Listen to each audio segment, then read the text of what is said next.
Buenos días a todos y a todas. Si sus señorías ocupan los escaños, empezaremos el pleno. Muchas gracias, muy buenos días y muy bienvenidos. Se abre la sesión y comenzamos con el punto único del orden del día relativo a la comparecencia del presidente del Gobierno ante el Pleno de la Cámara. Se debaten acumuladamente, de conformidad con el artículo 203 del reglamento, las solicitudes de comparecencia que figuran en el orden del día. Tiene la palabra cuando quiera el señor presidente del Gobierno.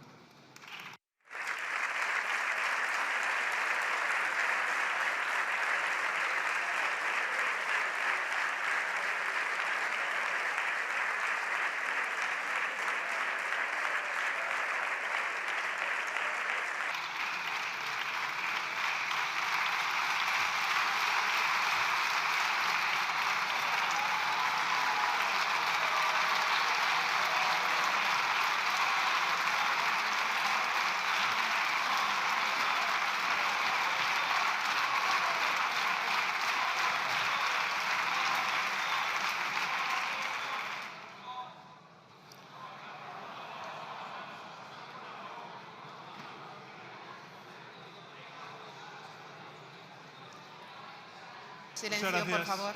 Muchas gracias, señora presidenta. Señorías, quiero que mis primeras palabras sean de recuerdo y de reconocimiento a un sindicalista, a un galleguista, a una persona profundamente de izquierdas, a Suso Díaz. Todo nuestro recuerdo y todo nuestro reconocimiento para la familia de Suso Díaz y para Yolanda Díaz, vicepresidenta del Gobierno de España.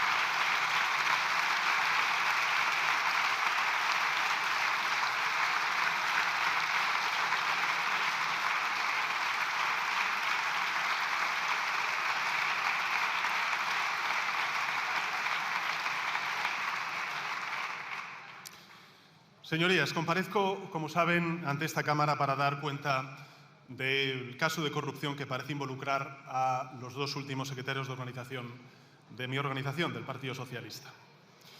Vengo, por tanto, a rendir cuentas, a dar explicaciones como corresponde, a asumir mi responsabilidad, pero sobre todo vengo a proponer medidas para que algo así no vuelva a suceder. Porque estoy convencido, además, de que eso es lo que quiere la mayoría de los ciudadanos y ciudadanas. Soluciones y, por tanto, no disputas estériles ni piras inquisitoriales que denigran a este hemiciclo y socavan la confianza de los ciudadanos en nuestras instituciones democráticas. Asumir la responsabilidad, señorías, es pedir perdón, es tomar medidas y, a mi juicio, es seguir haciendo avanzar a España. Y por eso subo a esta tribuna con una honda sensación de decepción, en primer lugar conmigo mismo y sobre todo con aquellos en quienes nunca debí confiar. Pero también subo con la seguridad, señorías, de ser un político limpio y con el orgullo de quien lidera un partido ejemplar.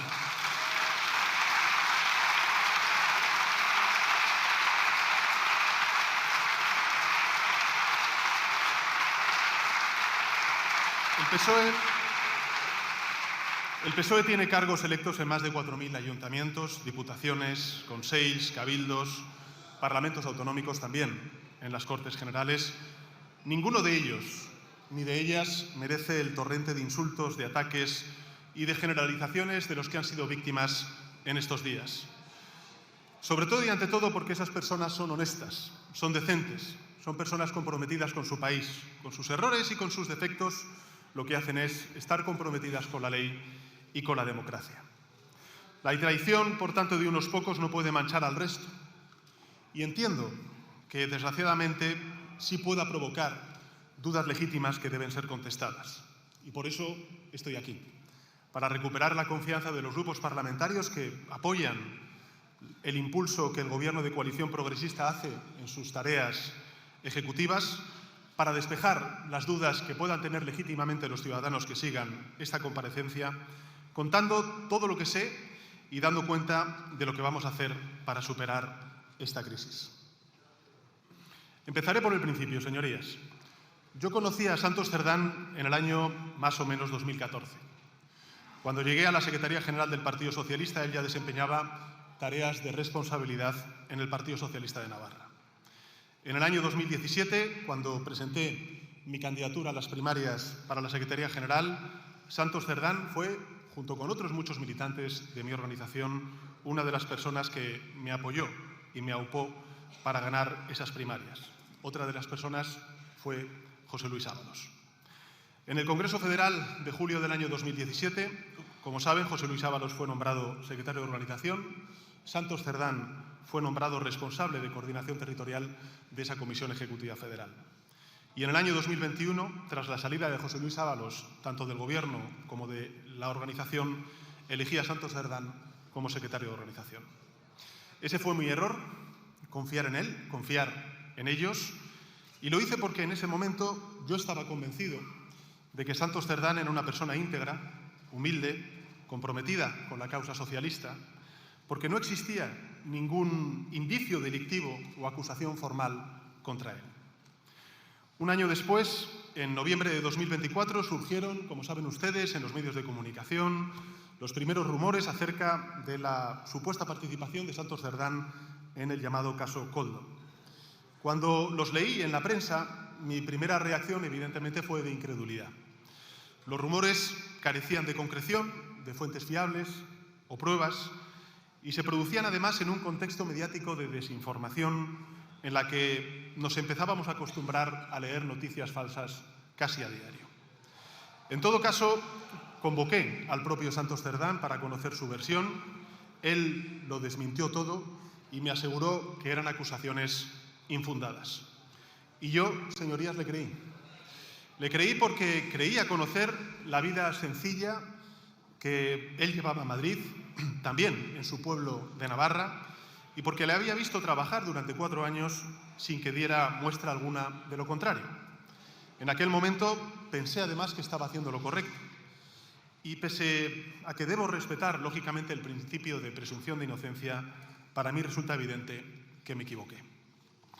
Hace poco menos de un mes, ustedes lo saben bien, apareció el informe de la Guardia Civil, de su unidad UCO.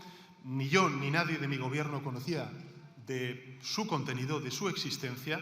Nos enteramos de su contenido como el resto de los ciudadanos y ciudadanas por los medios de comunicación y, por tanto, creo que esto es importante relevarlo o revelarlo y subrayarlo, porque en mi gobierno no existe la mal llamada policía patriótica que operó en otro momento contra las investigaciones judiciales.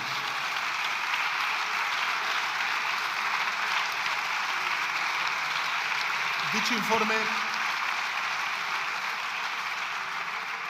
recogía graves indicios delictivos que apuntan a la existencia de una supuesta trama delictiva en la que tanto Santos Cerdán como Koldo García y José Luis Ábalos cobraban mordidas de empresas.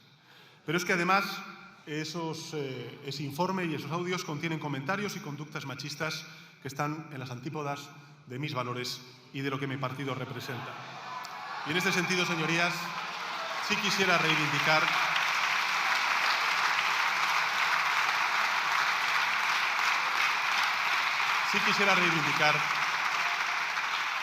el compromiso de mi organización con la abolición de la prostitución. Señorías, descubrir ambas cosas fue un duro golpe para mí, lo he dicho en reiteradas ocasiones desde que se dio a conocer este informe, lógicamente para mi organización, para el Partido Socialista Obrero Español y para millones de ciudadanos progresistas que confiaron en nuestro proyecto. Soy muy consciente de ello y por eso a todos ellos y a todas ellas quiero pedirles una vez más disculpas. Y además quiero hacerlo desde aquí, desde la sede de la soberanía nacional. Es evidente que me equivoqué al confiar en José Luis Ábalos y en Santos Cerdán. Es evidente que pese a la reacción inmediata de su expulsión, los mecanismos de control interno en mi organización no funcionaron correctamente. Y es evidente que el Gobierno, aun teniendo tarea pendiente en materia de otros muchos ámbitos, tenemos que volver a poner el foco y reivindicar y fortalecer toda la acción en materia de lucha contra la corrupción y el machismo. El culpable, evidentemente, de toda esta situación es quien comete esos supuestos delitos y eso le corresponde, por tanto, a la justicia determinarlo. Pero yo, como persona que los nombró, evidentemente tengo parte de responsabilidad y la asumo. Quienes llevan 7 años pidiendo elecciones y, por supuesto, mi dimisión desde la moción de censura del año 2018 se han apresurado a eso, a exigir de nuevo elecciones anticipadas y mi dimisión. Y he de decirles, señorías, que francamente yo mismo he considerado esas opciones. En los primeros momentos de esta crisis me pareció hasta incluso la solución más sencilla, para mí y para mi familia. Pero después de reflexionar y de escuchar a mucha gente, comprendí que tirar la toalla no es nunca una opción. Por eso,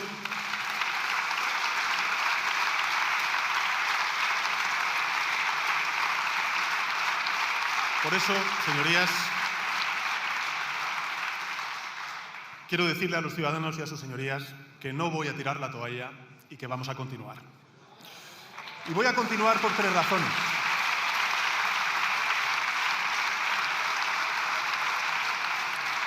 Voy a continuar por 3 razones. La primera de ellas es porque soy un político limpio, que desconocía las corruptelas en las que Ábalos y Cerdán pudieran estar inmersos. Sé que en estos casos es lógicamente difícil no creer, o mejor dicho, es más difícil no creer que creer.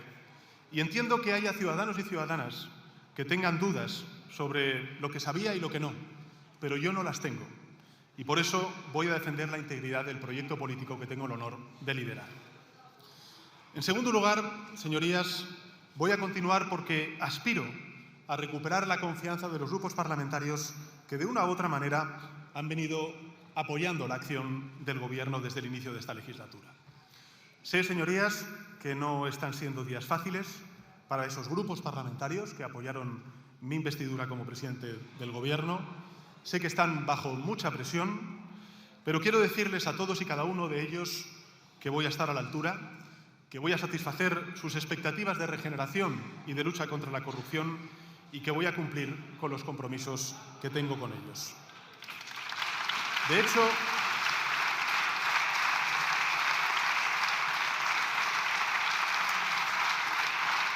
esa es en parte la tercera razón por la que no tiraré la toalla, porque el proyecto político que tengo el honor de representar desde hace 7 años va mucho más allá de mi persona y aún no está culminado. Miren, es evidente que la coalición ultraderechista del Partido Popular con Vox llevan años construyendo la idea de que soy un presidente megalómano, que se aferra al cargo para montar en el Falcon y vivir en el Palacio de la Moncloa.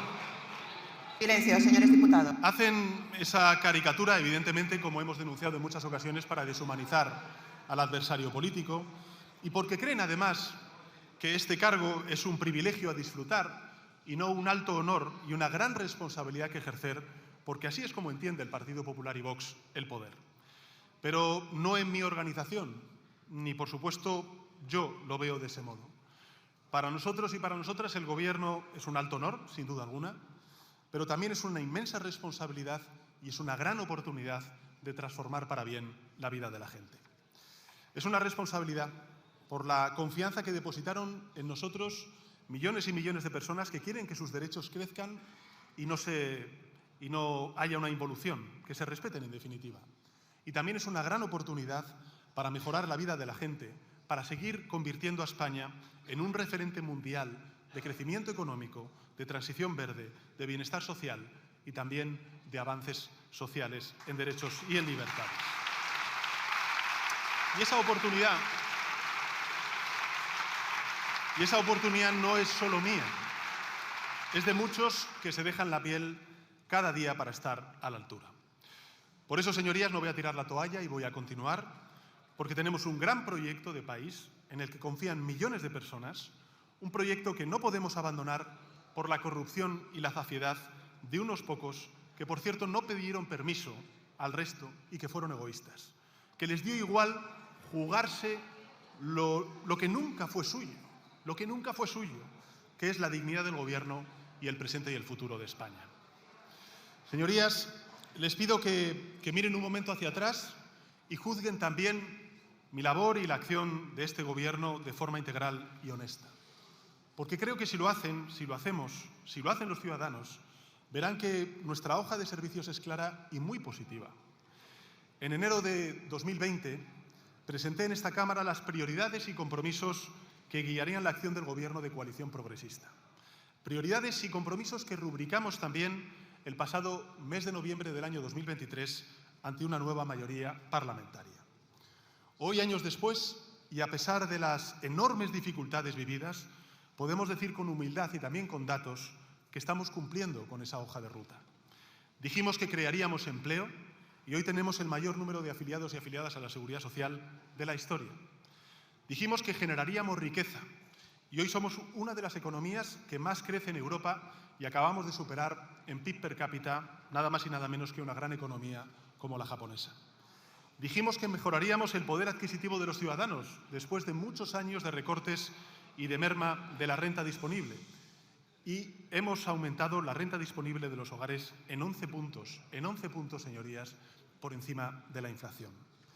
Dijimos que transformaríamos nuestro tejido productivo, que reindustrializaríamos nuestra economía en verde y también en digital. Y hoy exportamos más servicios no turísticos por un valor de 7.000 millones de euros mayor a los ingresos por turismo, justo al contrario de lo que ocurría en el año 2018, el último año de la administración conservadora de Mariano Rajoy. Dijimos que lideraríamos la transición ecológica y hoy somos la cuarta gran economía más sostenible del mundo, según prestigiosas universidades como la de Yale. Dijimos que revertiríamos los recortes de Mariano Rajoy a nuestro estado del bienestar y hemos invertido nada más y nada menos que un 36% más en servicios públicos y prestaciones sociales que lo hacía el Partido Popular bajo sus gobiernos. Dijimos que resolveríamos y devolveríamos al terreno de la política los conflictos territoriales que amenazaban con fracturar a nuestro país. Y hemos logrado recuperar esa confianza política, esa convivencia y esa cohesión territorial en las instituciones y reimpulsar el autogobierno de los territorios. Dijimos que convertiríamos a España en un actor importante en la escena internacional y europea. Y hoy somos un referente global en defensa del multilateralismo, del comercio abierto, del derecho internacional y de la paz. Hemos conseguido muchas cosas en estos años. Nadie puede negarlo, señorías. Como tampoco negamos nosotros que aún queda mucho por hacer, muchísimo. Todavía tenemos que alcanzar el pleno empleo, sobre todo entre los jóvenes, mejorar el poder adquisitivo de nuestros trabajadores. Todavía tenemos que mejorar nuestro sistema científico, educativo, también sanitario. Todavía tenemos que eliminar las injusticias que afectan a distintos colectivos y también a los jóvenes, sin olvidar al 51% de nuestra población, que son los derechos y las libertades de las mujeres. Todavía tenemos que hacer efectivo el derecho de todo ciudadano y ciudadana al acceso a una vivienda digna. Todavía tenemos que culminar ese proyecto siempre inconcluso que es el modelo autonómico. Y sin duda, todavía tenemos que resolver el problema de la corrupción en nuestro país. Miren, España es un país que funciona conforme a la ley. Los datos, insisto, indican que en España no hay una corrupción sistémica, ni endémica, ni tampoco existe impunidad, como dicen algunos. Cada día en España, señorías, en todas las administraciones públicas, desde el ayuntamiento más pequeño hasta la Administración General del Estado, se celebran cientos, miles de contrataciones públicas y la práctica totalidad cumple escrupulosamente con la ley. La inmensa mayoría de nuestros servidores y servidoras públicos trabajan con integridad y con una vocación intachable. Y la inmensa mayoría de nuestras empresas compiten con honradez y respeto a las normas. En todo caso, es evidente que esa integridad no es absoluta, que en nuestro país sigue habiendo corruptos y corruptores, sigue habiendo políticos y cargos públicos de todas las ideologías procesados por malversación, por cohecho o por blanqueo de capitales. Sigue habiendo también pocos, pero los hay, miembros de las fuerzas y cuerpos de seguridad del Estado, por ejemplo el comisario Villarejo, acusados de revelación de secretos, falsedad documental y organización criminal. Sigue habiendo empresarios que pagan mordidas, sobornos para influir en la legislación u obtener contratos públicos. Por eso, señorías, lo que quiero decir con esto es que en España no existe una corrupción sistémica. Y si existe esa corrupción, que la hay, también si lo vemos en términos históricos, con perspectiva histórica, es mucho menor que en el pasado. Pero sigue existiendo y la causa es un grave daño a las instituciones, a la confianza en nuestras instituciones democráticas, al tejido productivo y, en definitiva, a nuestra ciudadanía. A lo largo de los últimos años, el Gobierno de coalición progresista ha puesto en marcha o adoptado más de 30 medidas para combatir esta lacra. Hemos hecho muchas cosas, también con el apoyo de una amplia mayoría de grupos parlamentarios en esta Cámara. Hemos modificado lo que hizo la anterior administración del Partido Popular, que es la modificación del Código Penal para derogar los límites a la instrucción de macrocausas, penalizar el enriquecimiento ilícito de cargos públicos, ampliar la corrupción también al ámbito privado, tipificando nuevos delitos entre particulares. Hemos reforzado los recursos de la Fiscalía Anticorrupción, hemos incrementado en un 61% los recursos y los efectivos de la UCO de la Guardia Civil, hemos protegido a quienes denuncian corrupción mediante la Ley de Protección del Informante y la creación también para ello de una autoridad independiente específica. Hemos aprobado un sistema de integridad para la Administración General del Estado que incluye, entre otras cuestiones, canales de denuncia, protocolos de gestión de riesgos, mecanismos también de evaluación. Y hemos impulsado una ley de transparencia y de intereses de grupos, o de integridad de los grupos de interés, mejor dicho, ya en tramitación parlamentaria, que dotará de luz y de reglas a la actividad de los lobbies, de los grupos de presión en nuestro país. Creo que esta actividad reformadora, señorías, es importante, no ha sido casual, ni por supuesto tampoco improvisada. Empezó en el año 2020, en enero de 2020, el año de la pandemia, y ha ido avanzando a lo largo de las 2 legislaturas como fiel reflejo de una voluntad real y compartida por erradicar la impunidad, por reforzar la rendición de cuentas y por blindar nuestra democracia, frente a la corrupción. Hemos avanzado mucho, señorías, pero es obvio, resulta evidente que no es suficiente. Las 35 causas de corrupción que se abrieron el año pasado en nuestro país, algunas de ellas a partidos políticos de distinto signo, nos demuestran que se necesita hacer más, que los partidos políticos, los gobiernos de las distintas administraciones, las empresas, tienen que adoptar más medidas. Y yo, como presidente del Gobierno, tengo la mayor responsabilidad en todo ello y la voy a asumir.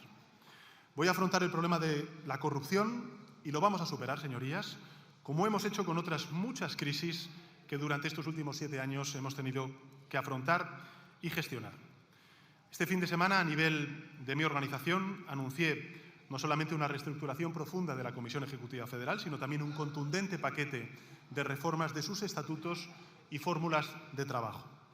Un paquete de reformas que, unidas a las que ya entraron en vigor en los últimos años, permitirán evitar que tramas corruptas como la protagonizada en este caso por los 2 secretarios de organización, Santos Cerdán y José Luis Ábalos, no vuelvan a darse en el seno de mi partido.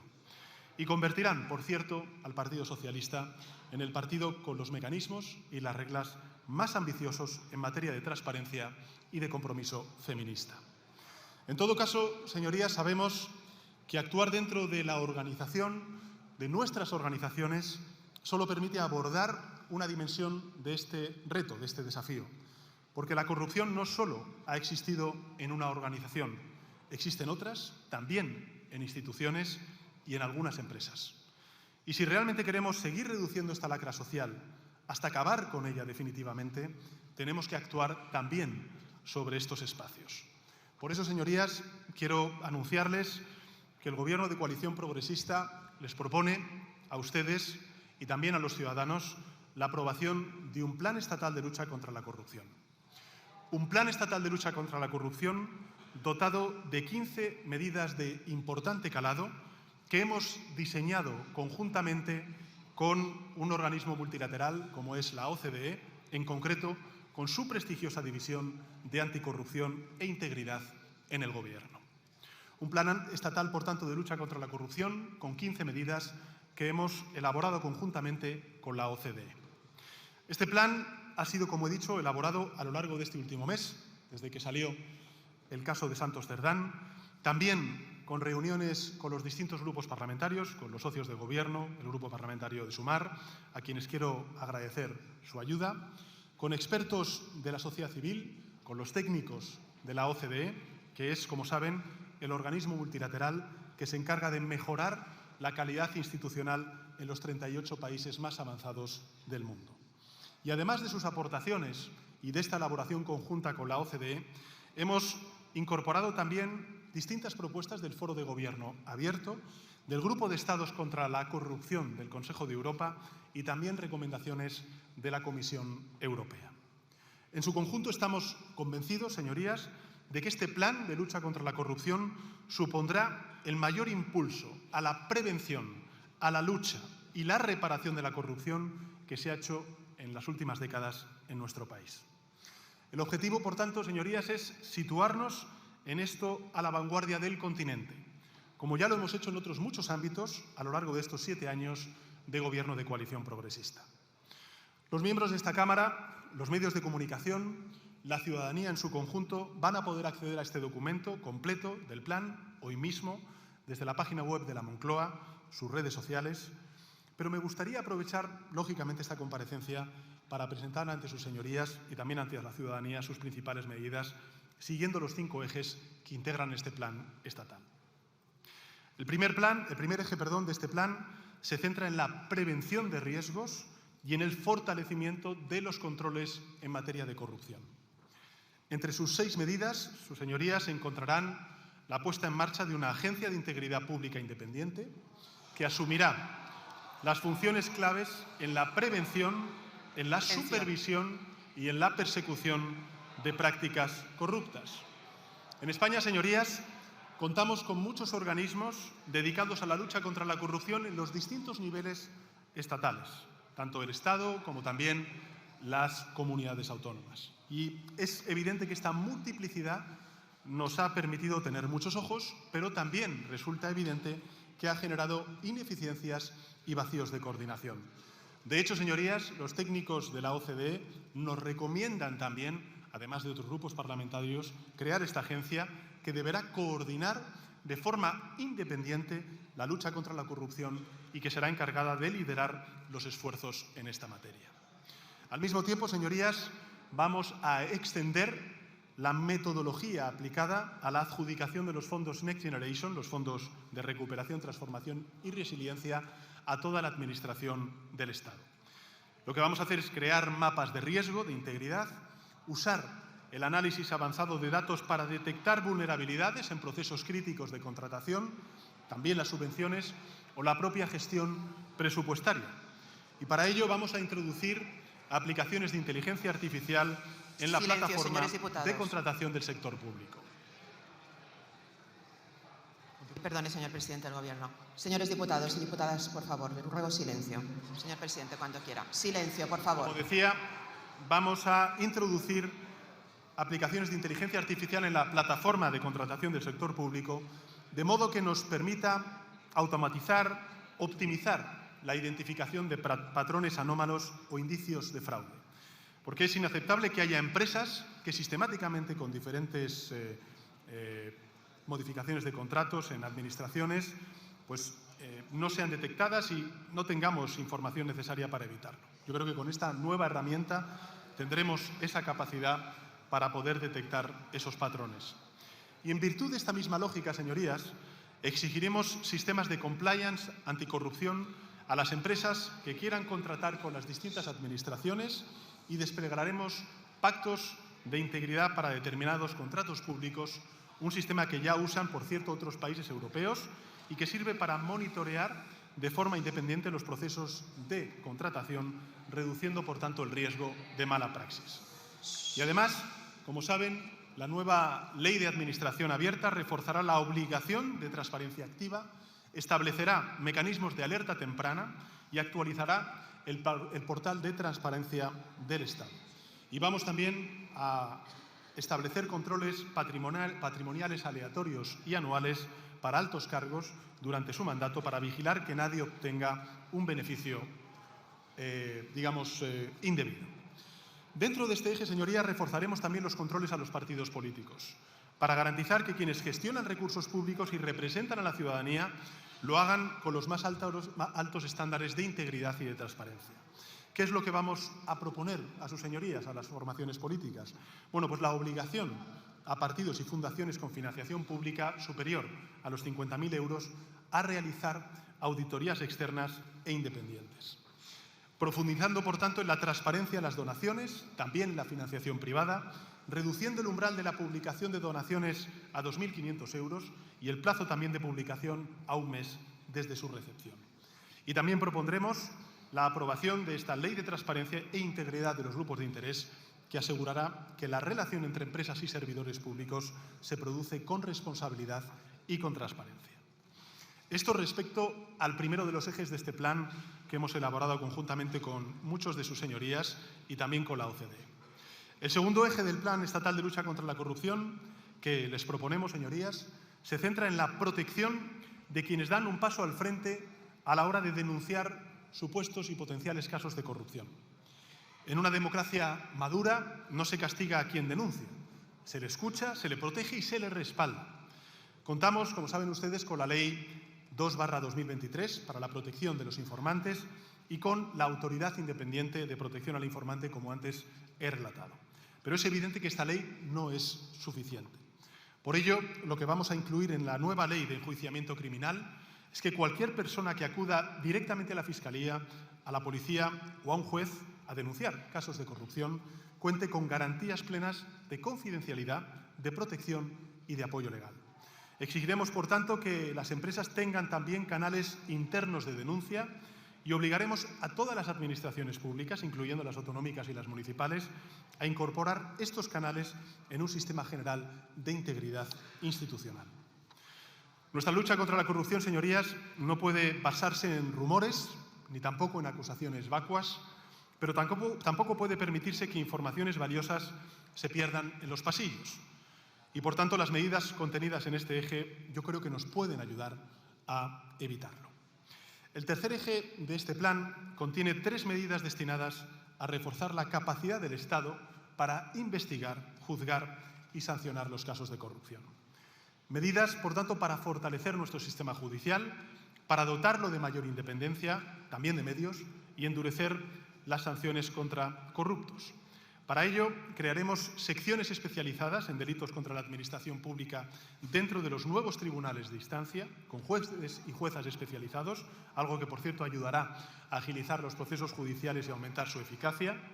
Además, se otorgará carácter preferente y se creará un procedimiento sumario para las causas que involucren a cargos públicos, porque a menudo, señorías, lo que vemos en nuestros tribunales, no son dilaciones indebidas, son dilaciones calculadas, la mayor parte de las veces,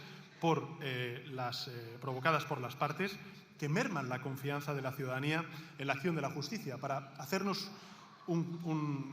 visualizarlo en un caso concreto, la pieza de Arganda, de la ciudad de Arganda, de la Comunidad de Madrid, del caso Gürtel, inició su instrucción, señorías, en el año 2009.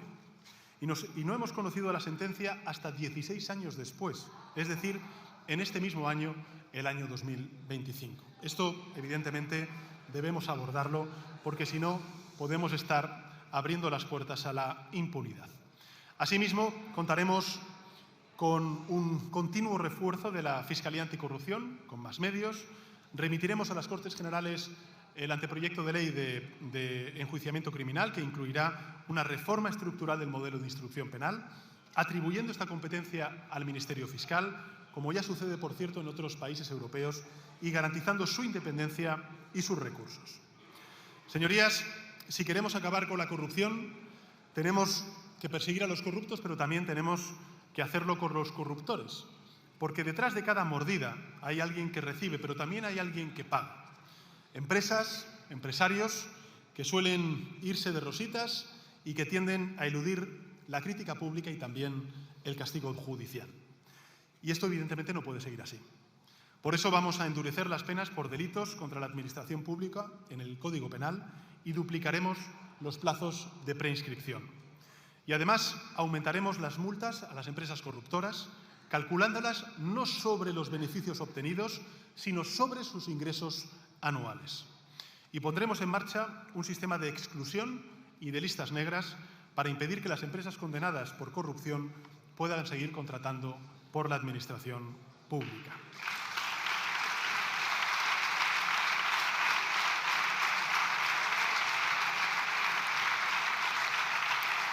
Y haremos lo propio en las organizaciones políticas, endureciendo las sanciones por infracciones contables, retirando las subvenciones públicas a aquellos que mantengan en sus listas, estructuras u organismos de dirección a personas condenadas por corrupción. El cuarto eje del plan que les propongo, señorías, se centra en la recuperación de los bienes robados mediante corrupción. porque evidentemente no basta con prevenir, con castigar esa corrupción, también hay que reparar el daño causado, devolver a lo público lo que es de todos y de todas para restaurar la confianza ciudadana, la credibilidad institucional y enviar un mensaje disuasorio. Y por eso vamos a aumentar los medios, la plantilla de la Oficina de Recuperación y Gestión de Activos, encargada, entre otras cosas, como saben ustedes, de localizar y administrar los bienes obtenidos ilícitamente. Y vamos a optimizar la coordinación con juzgados, fiscalías y también la Fiscalía Europea. Y vamos a introducir la figura del decomiso administrativo o preventivo, que permitirá incautar bienes vinculados a las actividades delictivas sin necesidad de condena penal previa, evitando que los responsables oculten o dispongan de dinero robado antes de que llegue la justicia.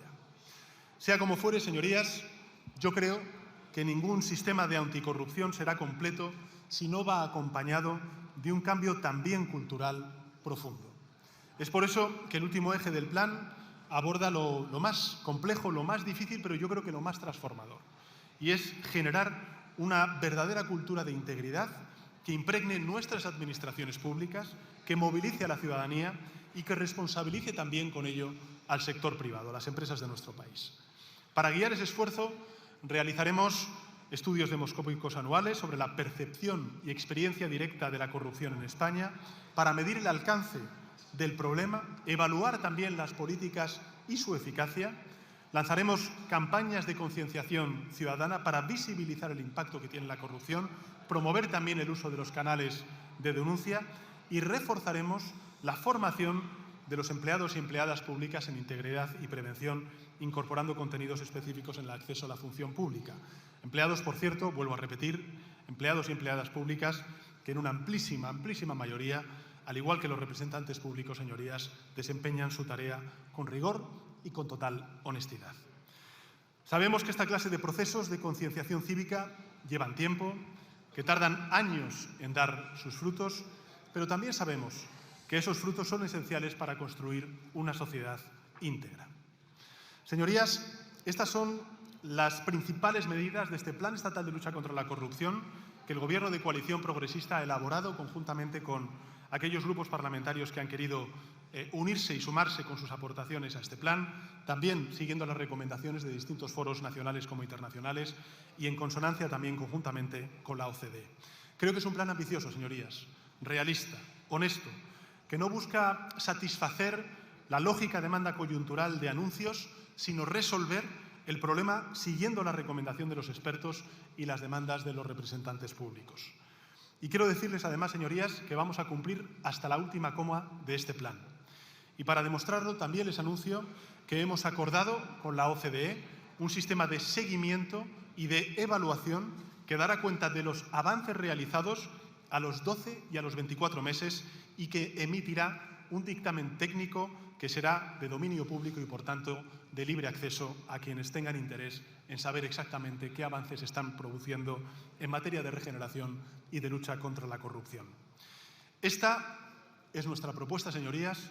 Este es mi compromiso. Yo creo, señorías, que hay dos tipos de grupos parlamentarios. Los que quieren erradicar la corrupción y los que quieren instrumentalizarla, o bien para desgastar al adversario político, o bien para premiar a los suyos. Al segundo tipo es evidente que yo no voy a satisfacer nunca, haga lo que haga, pero espero de corazón que el plan que les planteo sí satisfaga a los ciudadanos y a los grupos parlamentarios que realmente quieren medidas eficaces que acaben con los corruptos y los corruptores de una vez por todas. A esos grupos parlamentarios quiero además darles las gracias. Gracias por su comprensión, gracias por su apoyo, gracias también por su alto nivel de exigencia, porque tienen razón en indignarse y porque su indignación nos ayuda a mejorar. Sus señorías y mi grupo parlamentario no siempre vamos a estar de acuerdo, discrepamos en muchas cosas, pero a todos nos une la misma vocación de servicio público y el mismo compromiso con la limpieza, la honestidad y la ejemplaridad. Y les aseguro, señorías, que vamos a estar a la altura. Concluyo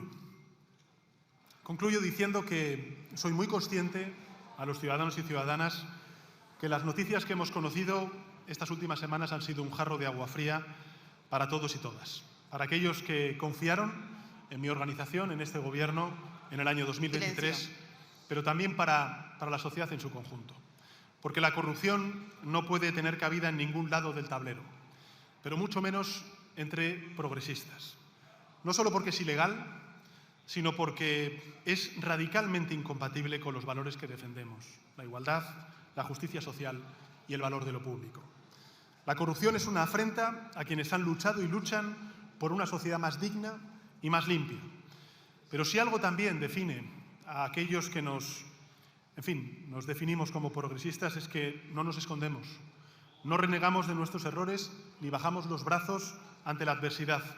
Ante los problemas, los progresistas damos respuestas, ofrecemos soluciones y superamos esos desafíos.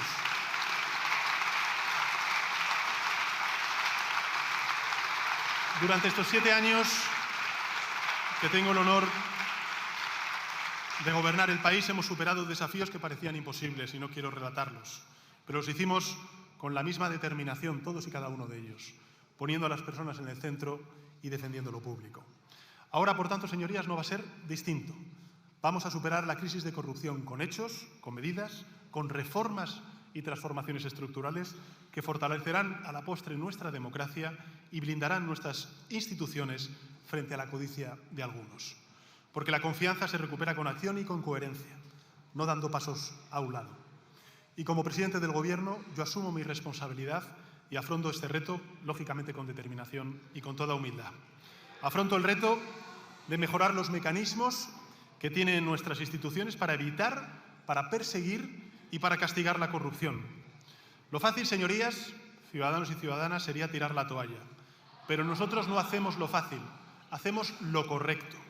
Por eso, como decía un gran escritor extremeño, vamos a seguir caminando hacia adelante, siempre hacia adelante. Nada más y muchas gracias, señora presidenta.